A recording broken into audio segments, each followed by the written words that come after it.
Namaste, welcome back to my channel, and today I'm going to do a soft-spoken narration of a short story from this book you must have seen, The Haunting Stories of Ghosts and Ghouls. And the story that I'm going to read is actually The Haunting Skull. I don't know if you can see it, but that's what we're going to read. So here we go. Sir Henry Griffith was the owner of a large estate between Bridlington and Refield in the East Riding of Yorkshire in the early 17th century. When he died, he left all his property between his three daughters, who decided that the former house was too big and that they would have a new and smaller one built. This was finished in 1628, a lovely mansion known as Burton Agnes Hall. The famous architect Inigo Jones had designed part of it, and the ceilings were encrusted with exquisite carvings, and painting by Rubens hung out on the walls. The youngest of Sir Henry's daughter was Annie, and she was particularly interested in watching the new building grow and in planning what she and her sister would do when they moved in. She loved the house right from the beginning, and was overjoyed when the builders and the decorators had finished and they could say, "It is ours. Our new home is ready at last." Annie was sure that her future would be peaceful and happy at the Burton Agnes Hall. Soon after the sisters were installed, Annie received an invitation to visit some friends who lived not far away at Harfam Hall. At first she was reluctant to go because there was so much to do in the new house, but eventually she decided to accept the invitation. This would be a splendid chance to tell her friends all about the plan she had for making Burton Agnes Hall the loveliest house in Yorkshire. She set off one afternoon with her sisters, wanting fresh in her mind. "You must be very careful," said one. "The roads are very unsafe. You know there are many beggars roaming the countryside," said the other. "I've heard of lonely travellers being robbed." "Have no fear," replied Annie gaily. "I have Patch with me, and he would I'm sorry for that. I have Patch with me, and he would scare any stranger. He's the fiercest looking dog in the district." "And the gentlest," said the first sister in the worried tone. "I really don't like you going alone, Annie. Why not take one of the servants?"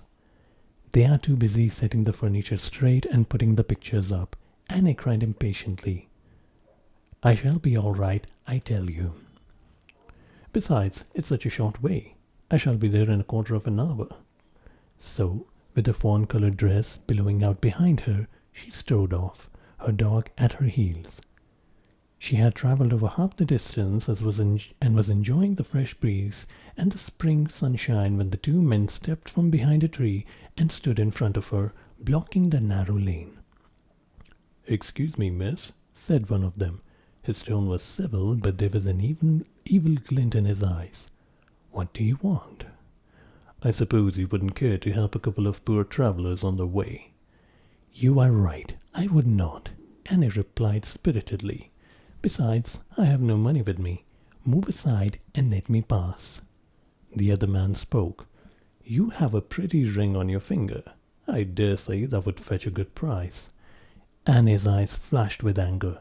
"That ring belonged to my mother. I will not give it to you. Get out of my way." "Mother or no mother," the ruffian said gruffly, "we mean to have it." The two men moved closer to her. She could see their dirty, unshaven face and smell their ragged clothes. Only at that moment did she begin to feel afraid. "I'll set my dog on you," she cried. "Patch, seize them, bite them, Patch!" Patch bounded up to one of the men and laid a stick at his feet.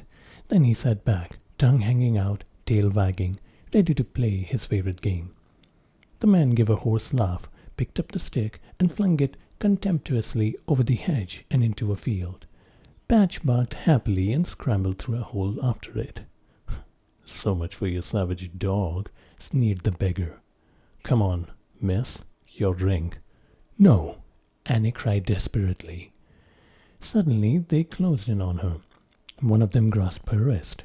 She struggled furiously, managed to break away, and started running down the lane. The men set off after her. She could sense them almost upon her, and half turning point, she saw one of them raise a heavy club. A blinding pain shot through her head. Then all went black. Annie Griffith was not found until her friends from Harpham Hall sent out a search party several hours after she should have arrived. She lay there as she had fallen, and her hair was matted with blood and dirt. Sitting near her was Patch, watching his mistress wonderingly. Annie was conscious, but only just. The searchers carried her carefully to Harpham Hall, and a doctor was called. When he had examined her, he shook his head gravely. "The injury is very serious. I fear she has not long to live." "I must go home," Annie managed to get out through her dry lips. Please take me home. If I'm to die, I must die in the house I love." The doctor shrugged. "It will make no difference where she is," he told Annie's friends. "If she will die happier at home, she might as well be there." So Annie was taken back to Burton Agnes Hall and lingered on for 5 more days. Most of the time she was unconscious, growing weaker every hour. Just before she died, she spoke again. Her sister leaned over her bed, straining to catch every whispered word. "You must promise me," Annie said, "that when I die, though my body is put in the ground, my head will stay in this house. I shall not rest if a part of me were not here. I love this house more than anything else in the world. I must stay here. Promise me. Do what you will with my body, but let my head remain." She lifted a weak hand. "If you don't, I shall haunt you forever. I will make this house unfit to live in." Her 2 sisters looked at each other. The same thought was in their minds. "She does not know what she is saying. She is delirious. We had better humor her so that she can die happy." "We promise," they said. Annie gave a tired smile. Her eyelids fluttered, and she died. The sister did not refer again to Annie's last word, nor to the promise they had made, and she was buried in the family vault next to her parents. A few days after the funeral, elder Miss Griffith was sitting at her desk writing letters when she heard a loud crash from her bedroom above, as though a large piece of furniture had been knocked over. "Whatever are servants doing?" she exclaimed, and laying down her pen she hurried upstairs to see what had happened. There was nothing to see. No one was in the bedroom, and every piece of furniture was in its accustomed place. She went from room to room on that floor and found nothing unusual. The servants were all downstairs, and as far as she could see, no human agency had caused the crash. Puzzled, she went downstairs, sought out her sister, and told her about the strange happening. The next night the whole household was aroused by a series of violent noises, doors slamming, bells ringing, bumps, knocks, thuds, and loud, unearthly groan. They seemed to come from every part of the house at once. The frightened sisters woke up all the servants. They searched the house in twos, but could not find anything to account for the terrifying sounds. All was silent in the room they happened to be in, but as soon as they had left it, the banging and the groaning started again. As the first light of the day broke greyly over the Burton Agnes Hall, the noises stopped. The 2 sisters and the servant, huddled together in groups in one of the downstairs rooms, gradually relaxed and began to breathe more freely. With many a backward glance, they returned to their own rooms, and what was left of the night passed without incident. At breakfast, the 2 sisters sat facing each other. They were both grey-faced and drawn from lack of sleep and tortured mind. "You know why we were plagued by those dreadful sounds?" one said, and the other replied, "Yes, it was Annie's ghost come to haunt us. She said she would make this house unfit to live if her head were not to be kept here. We broke our promise, and Anne is keeping hers." The elder sister got up from the table. "We must see the vicar," she declared. "He will advise us." The vicar heard the story, and his advice was simple and direct. "You must have Annie's grave opened," he said, and her head must be brought back here. Only then will the noises cease." When the gravediggers opened the family vault and forced open the lid of Annie's coffin, they found her body quite perfect, but her head which had somehow become separated from the body, was already a skull, though she had only been buried a few days. The skull was borne back to the house and reverently placed in the velvet-lined box on a table in Annie's bedroom. The door was locked and nobody was allowed to go near the room. Inside, as time passed, the dust gathered and the spiders spun their webs over the furniture and curtains. After the sisters' grief at Annie's tragic death had lessened, life in the house went on peacefully. Years passed. One day, a new servant girl who knew nothing about the story of Annie Griffith, intrigued by the room with the locked door, found a key that fitted the lock. She poked an inquisitive head around the door, wrinkled her nose at the sour and musty smell, and tut-tutted at the sight of the dust that lay thick on everything. "What this room needs is a good cleaning," she muttered. She advanced to the window and drew back the dingy, faded curtain. She saw the wooden box on the table and peeped in. "Ugh, the nasty thing!" exclaimed the unimaginative girl. "Whatever is that doing it here? I'll throw it away."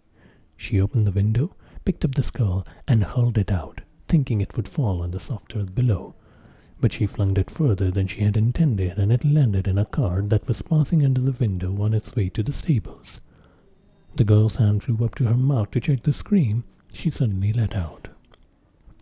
At the moment the skull landed on the load of hay, the cart stopped. The horse and the driver froze into the stillness of death. They might have all been carved out of marble. One of the driver's hands rested loosely on a rein, the other was arrested in mid-air. The horse remained with one front leg raised in the act of stepping forward. The eyeless socket of the skull gazed on the outside world, and a groan issued from between the yellow grinning teeth. The servant girl could not believe her eyes. "They're bewitched," she gasped. "Something terrible and awful has happened."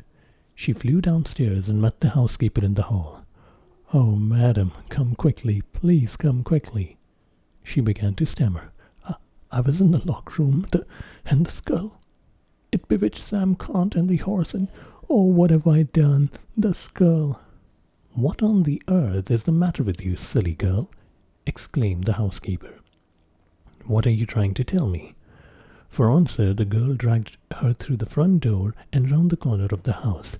"Look!" she pointed with a shaking hand. The housekeeper's face went white. "Dear God," she whispered, "what will become of us now?" From behind them in the house came the sound of a great bangings, as though a mighty wind were hurling itself against every door and smashing it open. Above that rose a wail so that frightful that it seemed to freeze the blood in two women's veins. For a moment they stood with trembling limbs and ashen faces. Then the housekeeper, breaking out of the trance of horror with a great effort, ran up to the low cart and plunged her hands over the side. With eyes shut and face averted, she felt around her till her hands closed on the marble-like coldness of Annie Griffith's skull. The wailing in the house grew louder. The crashes were like thunderbolts falling. The scared faces of the servant appeared at the windows. The housekeeper lifted the skull from the hay and held it in front of her as though a touch would contaminate her. Slowly, fearfully, like a sleepwalker, she carried it back into the house, up the stairs and into the room where it had lain for so many years. Carefully she placed it in its velvet-lined coffin. She backed out of the room, closed the door, and collapsed on the landing outside. The moment the skull found itself in the familiar home, the noises stopped. The horse outside put down its foreleg. The driver's hand fell to his side. Old Sam Cant looked round him vacantly, shook his head in a puzzled way, and drove on to the stables. The silence that succeeded the wild wailing was almost as eerie as the noise had been. Life returned normal at Burton Agnes Hall. Eventually the skull was bricked up in one of the walls of the house. Nobody knew exactly where it is now, so there is a little fear that it will ever again be disturbed.